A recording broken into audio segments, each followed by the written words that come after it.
Hello. Hey. We are live at the NAB 2025 Amaran booth. In the recesses of the South Hall. That's right. We're in the South Hall cut. We're in the deep South Hall, under the Crater Lab, and we're here with Mark Bone. Hey. Mark Bone. Thanks for joining me. Thanks, brother. Good to see you. We're not in London in the secret location known as your lair. That's right. For the one switch lair. You know, that video, Mark and I did a pair of videos, overrated, underrated. Yeah. People seem to like them. They did. I thought we were going to get people really riled up, but they seem to agree, except it was fun to see the full frame S35 debates. Yes. It brings out vitriol in a lot of filmmakers. Gotta be careful with that one. So we should do that again because who knew? But I will once again rely on you to come up with a big list of everything. I would be happy to come up with a bunch of stuff that I don't know about that I hope you will know about. That's kind of I came to that video being like, I don't know much about this. I'll ask Gerald. Or there's a few things I had strong opinions about. And I wanted to know if we aligned. Yeah, like when you went off about portable SSDs. Yeah, I know. I had a really tough season of all my SSDs crashing. And then after a while, you just put your hand, you're like, have you had some disk problems?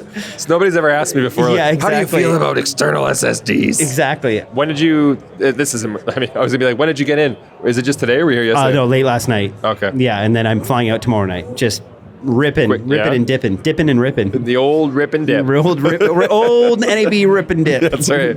Started here. Oh, I just want a quick shout out. Hi, Andy. How you doing? Famous Andy from Linus Tech Tips is gracing us with his presence. Oh, wow. Yeah. He's in the hood. Nice to meet you, Andy.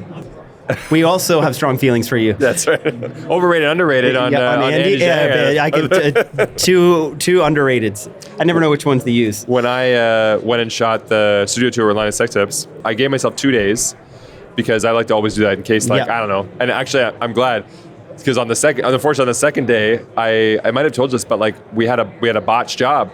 The camera died. Do you remember this? The camera died in the middle of, and Linus was like giving some speech. Oh, and no. And he's good on camera, yes. right? And so he's in the middle of some like heater, and then Patrick's like, oh, the camera died.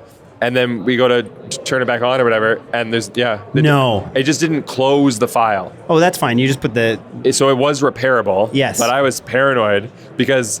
Did Andy save the day? Well, no, but so luckily what we had though is I was like worst case scenario. Because Andy took us around on day one and gave us kind of like we'll call it the department. The nerdy tour? The nerd tour. And so we had all that at least. But then it was like, but all the Linus stuff, that's gone. That's gone. So it's the Andy tour. It's the Andy tour. So it was good. So Andy saved the day in the sense that at least we had a full tour out of it. Yeah. But then we were able to, and it was the first time. You ever used any of that software that yes. like repair it, whatever kind of software? It's fantastic. It actually worked. It actually works. It wasn't able to perfectly sync the audio to what it was originally. There was something went. Yeah, there's always a few like drop frames that were like the H.264 stuff. Frames just weren't there. What do you call that? They're non-long GOP or whatever. You know these things. The long GOP? The files that are. What are the files that? What's in H.264? Every few often there's like a one IPB. Maybe no, I don't know, but I feel like we're saying the right words and Mark just doesn't know what he's talking about. Yeah, I think so. Yeah, H.266. Yeah, exactly. You're not on that. Yeah, you're not on that. 266 kick. But yeah, so I always thought those software were like scams. Intra-frames. Yeah, that's what he said. Okay. Yeah. And that's what the I of IPB exactly. says. There you go. Sorry. But yeah, it's something about it feels skeezy where it's like, oh, for $59.99. I know, it does feel, but he's like, come to this back alley where we'll repair your file. But then it actually does. Once I had it in the NLE and I was scrubbing and I was like, look, I can see Linus moving around. I was like, thank God, The relief. I didn't mind having to manually sync audio. That's like when I smashed my iPhone and I took it to this really sketchy part of the mall and the guy's like, yeah, I'll fix your screen. I'm like, I'm not so sure. When I got my phone back, there's that moment you're like, will I be able to scroll? And then it works and you're like, oh, I can pinch. It works. Yeah. So that's kind of what repairing a file feels like. It does. And plus, years ago, there would be those outfits that would be like, you would send your card in. Yes. And they would be like, they'd send you back an invoice, be like $2,500. And they'd be like, whatever they're doing, they've got some tool I can download from the internet and do it or whatever. So I've always been kind of apprehensive about that. Anyway, what the hell are we talking about? We're here at NAB. I don't know. I was hoping you would know what we were talking about. We have this beautiful light. I do have a list of questions. Oh, I would love to answer some. Andy actually wrote these questions. No, he didn't. Some of them are funny. Some of them are serious. I'm going to pick one randomly, and we'll see what happens. What's one totally unrelated skill you've learned because of YouTube? How to change my own accent. Being on YouTube, I didn't realize how Canadian I am. And so I guess I'm just immune to it. I don't notice. No, but I get called out. So it's like now I kind of lean into it. And so just being very self-aware of how I sound with my own Canadian accent there. It's like you can kind of there, right there. Yeah. You slap it around the bar. Yeah. Sometimes I kind of lean into it because I realize I say a boot. Nobody says a boot. Well, maybe if you're from like... I found out I did. I don't believe you. Yeah. I don't... This podcast is now turning into a Canadian accent conversation. So there are people that say something similar to a boot, and they're not even Canadians. They're from North Minnesota. Dakota or like Minnesota. Yeah, exactly. Minnesota. Oh, you're on the 3-cent stamp there, eh? Canadians do say something off, though. They don't say about. They say about. No, that is what I'm saying. I don't say a boot, and we also for sure.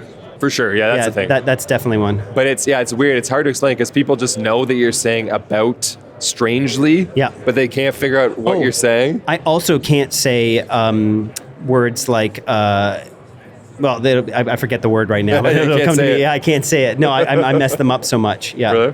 For our viewers who are not that localized like different Canadian things. We're both from Ontario. Yes. Are you originally from Ontario? Yeah. Grew up in Grimsby. Okay, perfect.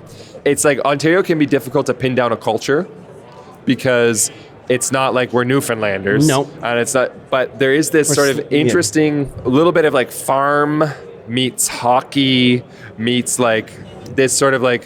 You like a medium hike, but you won't go up a mountain. It's like we just have the escarpment. So you're like kind of a medium hike person. But I was picturing it's like this whole like sort of...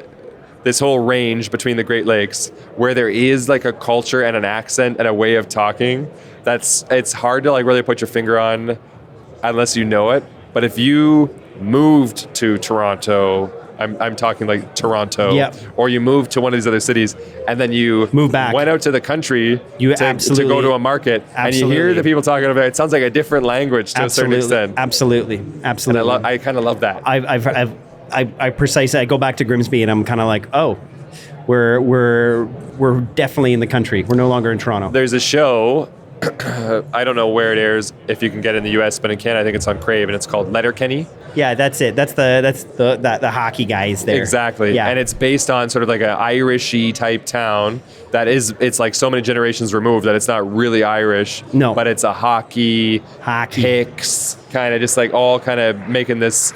And that's what rural Ontario. That's what people think Canadians sound, and we kind of do. It is true. It is. We kind of do. It's the most accurate one.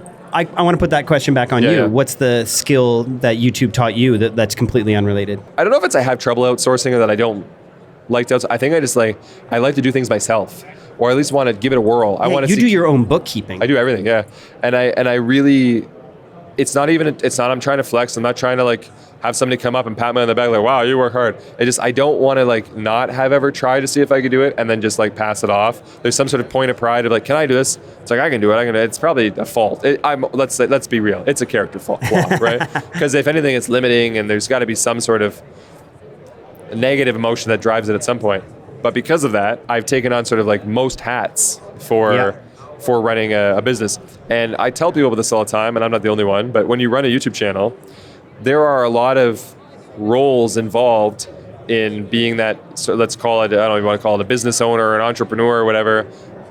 You're also the content creator component, but then there's bookkeeping. Yep. There's a whole sales kind of component, because whether or not, like there's a part where you then change your brain into now you're selling your videos as inventory and you have to be a salesperson to like figure out the rates and this and that. Gosh, and there's a marketing. And you learn international tax laws. We've had to learn all that. You learn tax laws stuff. It's absurd. Yeah. And I know that I shouldn't say this, but I'm over the tax threshold in Saudi Arabia. So technically I'm supposed to be paying tax there because I've sold 3 LUTs there, I think, and 1 AOD course. And I didn't even know about that one. There you go. So there you go. You probably are too. They're coming for us. I saw somebody earlier today wearing an AOD hat. Yeah, they're around. Are they? Yeah, maybe it was Teppo. It was Teppo, actually. That's he was really. He saw me while I was getting my breakfast at the hotel, and he's like, "Where's my hat?" And I was like, "I didn't know I promised you one." He's like, "I came from Finland for my hat," so he has one. But yeah, there's a lot of little. Do you jobs. wear hats? You don't wear hats. Not typically, no. Yeah. All right, you're not getting one then. Okay. Yeah. I would give it to Oscar. and then I would make it so tight, and then he would wear it. Would and Oscar wear it? And it'd be cute for, there's an Oscar in here too, but I mean Oscar myself. Oh, your son. Yeah, and I like zip it up real tight, and it puts it on his head, and he kind of looks cute for a day. You know? For sure. There it is. For sure, guy. And each one of those things you can look at as like, wow, that is very complicated. I need to hire somebody or find out who does that. And for me, that happened when I incorporated, and then I was like, I don't know what corporate tax law is. Yeah, you have I don't know how to fill out a T2. And then also there's sometimes we hit a wall where it's like, oh, you need like a lawyer or whatever to do your articles or something like that. So yeah, sometimes you just can't do things yourself. But the rest of the stuff along the way, I'm like, I want to learn how to, whatever it is, Saudi tax law. It's so funny because I'm kind of like that, but at the same time, I'm like, I love outsourcing. I don't touch my bookkeeping. I don't touch my tax. I barely even touch, I've never touched our AOD inbox. Like, that's the one thing I guess it's taught me was I used to be just a sole proprietor myself. And the thrill of outsourcing. It gets bad where you sometimes start trying to outsource stuff that you should be doing. Yeah. But it's one of those things I've tried to truncate with AOD growing is, okay, what is the tasks that only I can do? And then if there's a task that someone else could be doing, I give it away. Maybe my flaw is that I have trouble discerning those. It's trial and error. What do they call it? The Serenity Prayer, where it says the courage to change the things I can. Yes. And like the wisdom to know the difference. Yeah. Whatever, I don't know if I have the wisdom to know the difference in which things I'm supposed to be tackling and which ones not. But you're good at these things. Like you could do the bookkeeping. I probably would screw it up. So I like taking the pictures of everything, but that's where it ends. I found out that I'm pretty good at bookkeeping because I had to send it off now to those corporate tax accountants. And they're like, this is fantastic. And when they were like, because I'm sure how many times they've heard the sentence like, I do my own bookkeeping. I got a handle. I have an Excel doc. And they were probably like, sure. I did my own electrical work. Yeah, exactly. I feel like that's the vibe they got. Yeah. When they heard I had an Excel doc, who knows what they were thinking? Probably some black and white sheet with just random numbers on it. Which is all of it. Exactly. But then when they saw it, they were like, honestly, this is pretty good.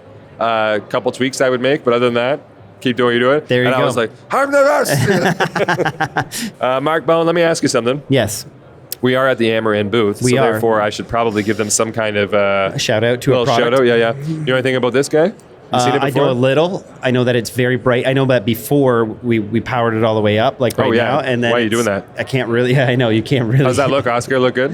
Yeah. No, this thing is extremely bright. And then I do like this little magnetic feature. Actually, this is cool too. We talked about how we like magnets, right? Boom. Yes. You're a magnet fan? I'm a magnet fan. I'm actually designing a product right now with Condor Blue, and I'm looking at this thing, and I'm like, oh, we need that. Like that's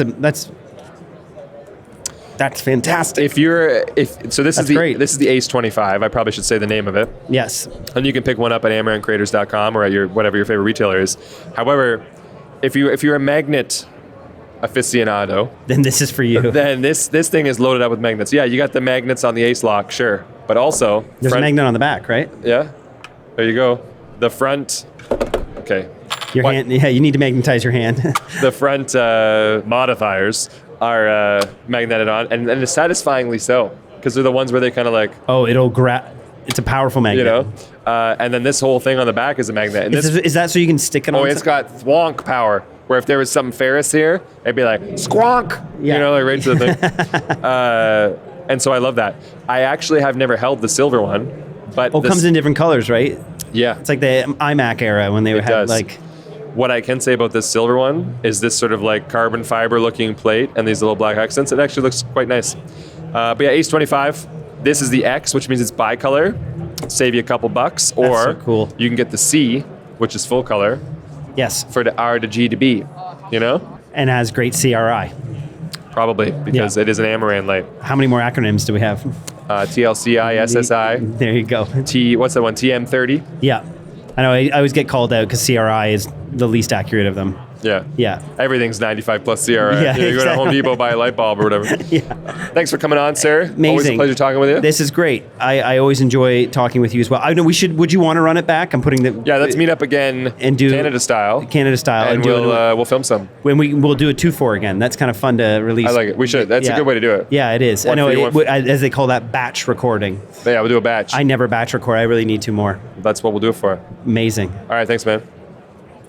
Shaking hands. And kissing babies. For sure, bud.